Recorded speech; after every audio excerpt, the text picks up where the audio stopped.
Welcome back to the channel. Welcome back to Just Think TV. Got another video. Why are young men not going to college? Let's get into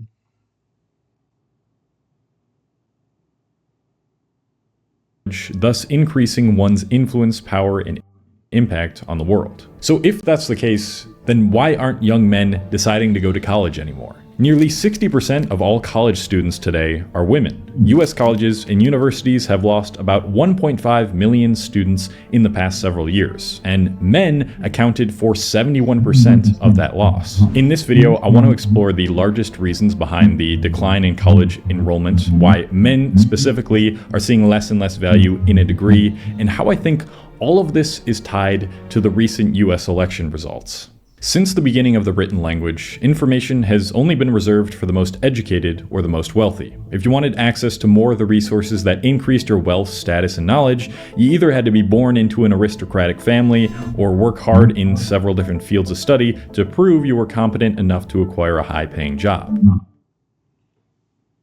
College is still the same way today. Like you got to be um, financially,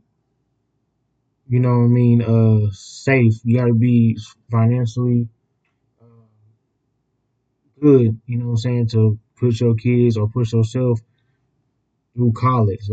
And that's why they have financial aid and all that for those who cannot pay all the way out. So it's still a money game today as it is back then. Um, and women, there's always gonna be more women in college than men because men, most of us gonna go get a trade, gonna go do something else, go to technical school, be out 2 3 years, not really going to the actual universities. That's more as far as women. Like it's women are brought up to go to school, go to college, go get a bachelor's degree, go be an RN, nurse, you know, whatever that is. They're more naturally going to go to college more likely than men. Eventually, as populations grew into the millions, the importance of establishing public education became a focal point of developing nations, and this led to the modern-day education system. The purpose of this system is now well known. By giving people more access to information that was previously only reserved for the few, a nation could train more of their society to be competent workers, thus making the average person more wealthy and contributing to the growth of that nation's economy as well. The modern-day education system has been around for a while now, and for a long time, most companies would look at a college degree as a sign that a worker is better suited to succeed at their company and make them money, which is reflected in how much more money college degree holders are making in 2024. But even though you are technically almost guaranteed to make more money with a degree, what has changed in the past decade or two is the benefit to cost ratio and the importance of a degree to employers. You see, once work shifted primarily from physical labor to knowledge-based work, aka work that requires you to think for a living using decision-making, problem-solving, and analysis, universities became the main source of providing more of these workers to these newly evolved companies. With more and more companies That's what white collar work is, like your mind, was your skill sets in your mind in order for you to think, accounting, doing all different types of math and stuff like that is more white collar jobs. That's what a white collar job is. The technical school is mainly gonna be a lot of blue collar, more blue collar hands on. Like requiring a university-based education, this skyrocketed the amount of young people going to college, thus causing what has been coined degree inflation. It's basically what happened when many jobs, which previously never needed degrees, started requiring them. In theory, this was supposed to help companies due to them having more employees with college degrees, the thing that is associated with more competent workers. But college wasn't really preparing people for real-world applications, and in many cases, it still doesn't. By 2019, 87% of companies worldwide reported that they either already had skill gaps in their workforce or expected to experience them within a few years. In the same year, only 27% of small companies and 29% of large companies believed they had the right talent for digital transformation. And the future employees themselves weren't happy with how college was preparing them either. In 2015, a UK study found that 92% of students wanted work experience opportunities to be a part of their university degree, but less than half had access to them. And by this point, due to how high the supply was in the job market for people with 4-year degrees, people weren't guaranteed the same amount of opportunities to get a job right out of college as people were in the 80s or 90s. In 2022, almost 40% of recent college grads were underemployed in the United States, and this was after most. If you graduate high school at 18 and you go straight to college and go straight through the 4 years, just say you get a bachelor's degree in whatever field that is, you're 22 years old, you competing with everybody that's your age and all the way into their 50s, 45. And most of the people already got jobs, are now already ahead of you. And then you competing on all the graduates that just graduated just like you for that job. Note, you just came out of college. You just came out of high school at 18. You're 22 years old. You didn't have no time to get any type of work experience. You have no resume at all. All you have is probably some internships that was paid. And you probably weren't even getting paid that much. You probably weren't even getting paid over $20 an hour. It's crazy. In this economy, no. Most I grads don't think had a it's gonna be significant I don't think financial investment in their studies. Now, not only are you competing with the best of degree holders in the job market, but you're also paying an exorbitant amount of money more to get that degree. Since the 1980s, the cost of college has risen by nearly 200%, while the average earnings for those aged 22 to 27 haven't even come close to rising at the same rate. And we can't discuss the value of a college education today without also considering how the ways in which we acquire information has changed since the 1980s. With the dawn of the digital age, having access to any and every book, language, and other resources at one's fingertips, the ability to acquire highly specialized, real-world knowledge grew exponentially. Knowledge was no longer reserved for the ultra-wealthy before public education, or even only for those who went through the typical path of formal education when that became. Just say you get a bachelor's degree in business administration and you graduated in 2022. The person that graduated in 1990 or 92, 93,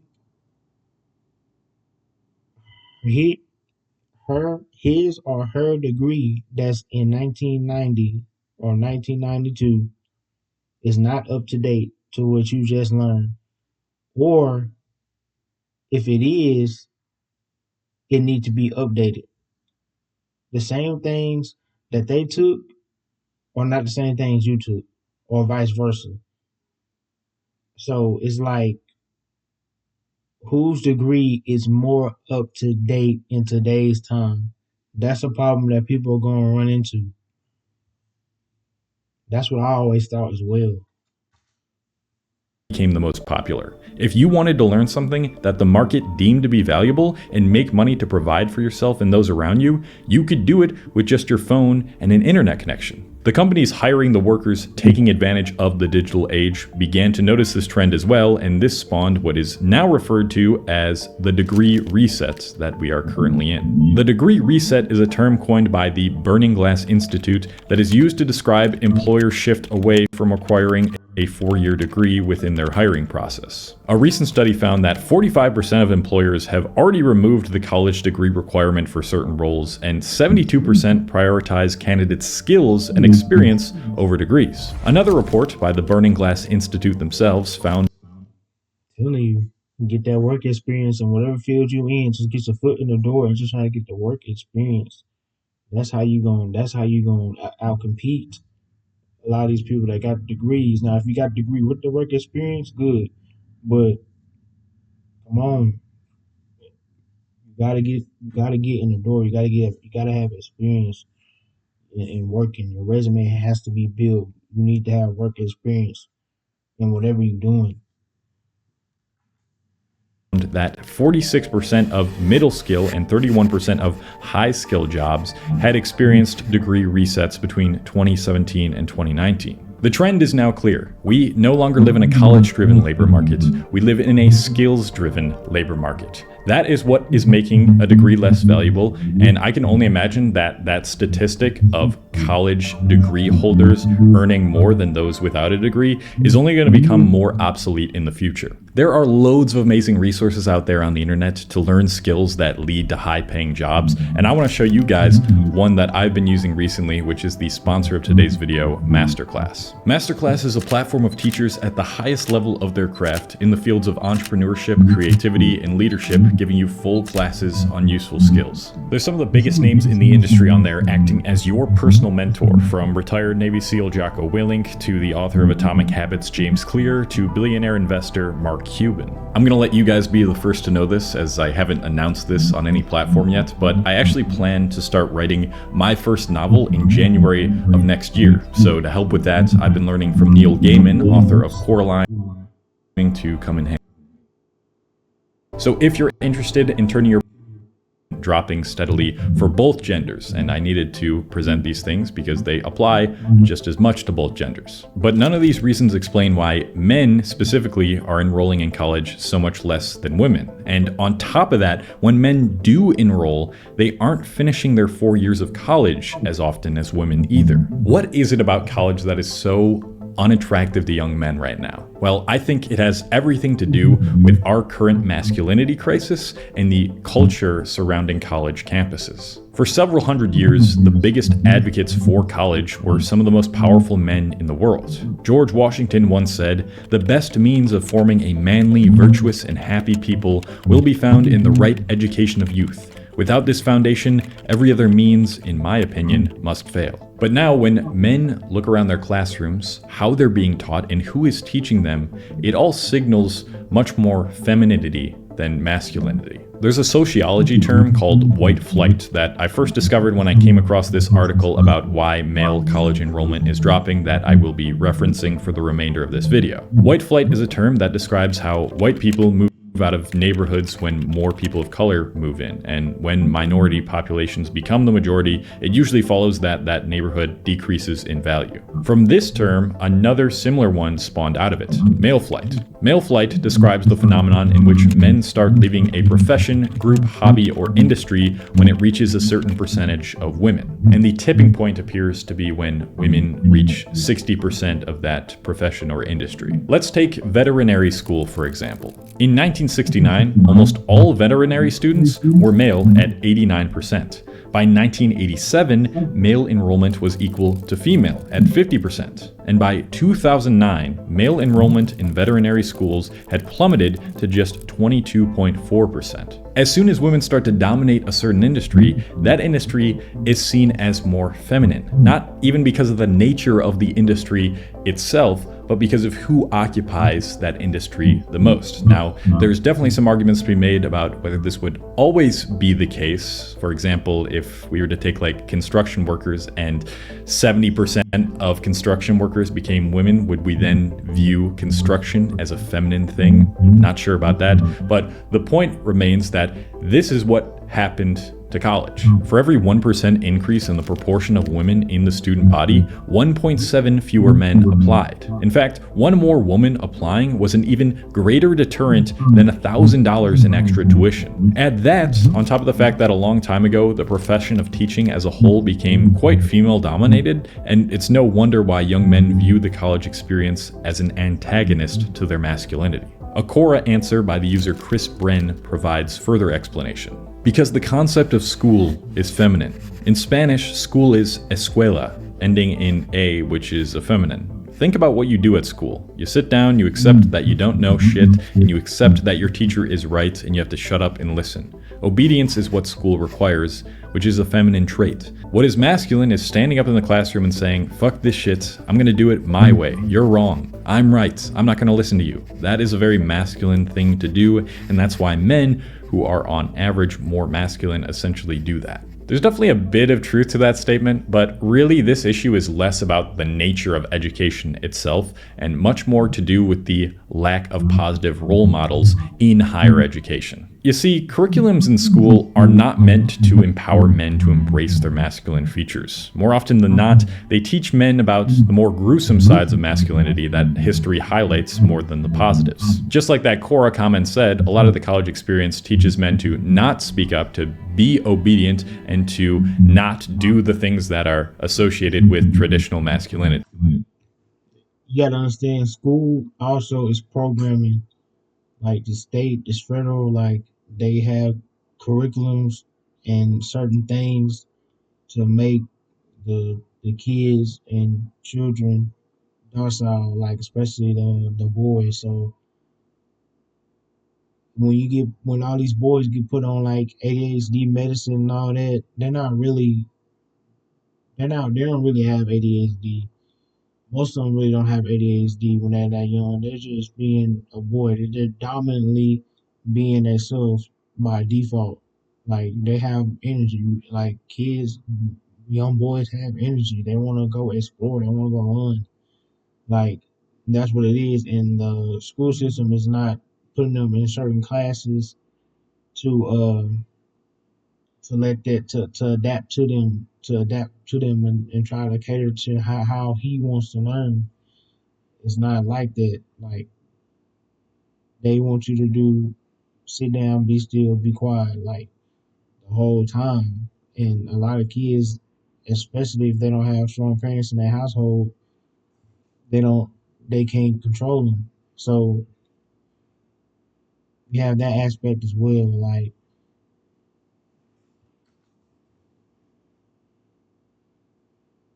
College as a whole is a very progressive place. It's all about changing the traditional narrative on things and embracing individualism, and this has led to a massive overtaking of those who lean to the left side of the political spectrum as the ones enrolling in college. And what is severely lacking from most leaders on the left side?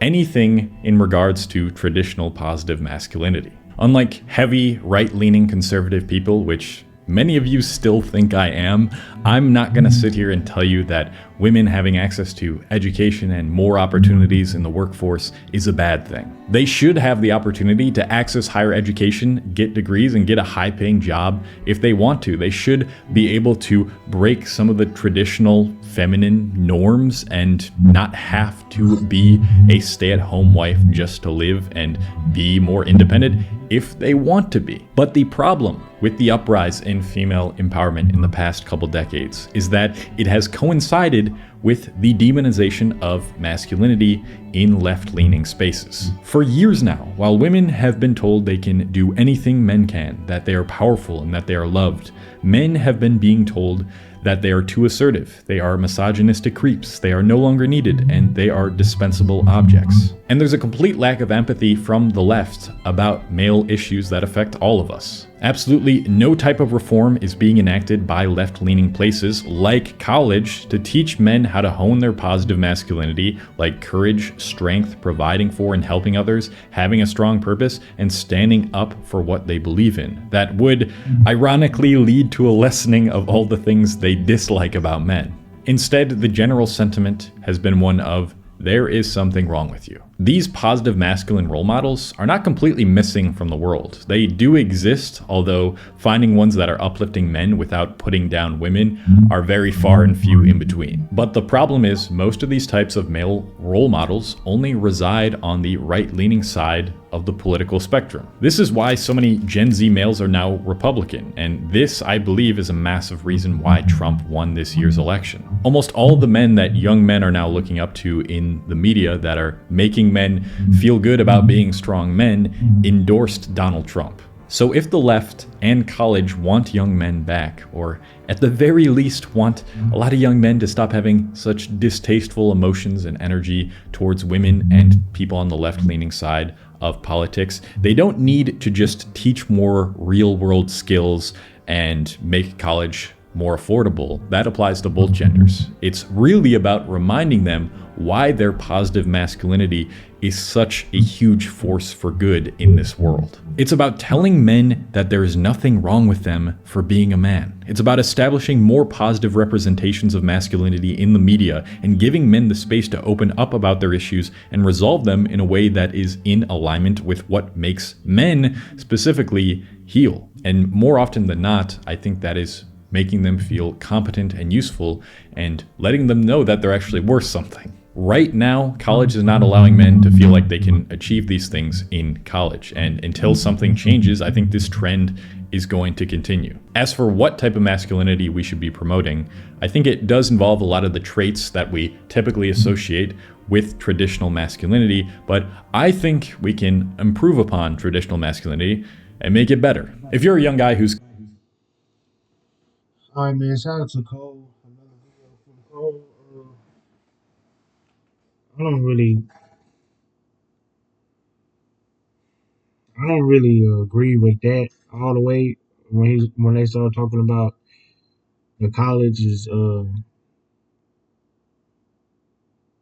more feminine, like it's not, the colleges aren't making men feel more masculine. They're not supposed to.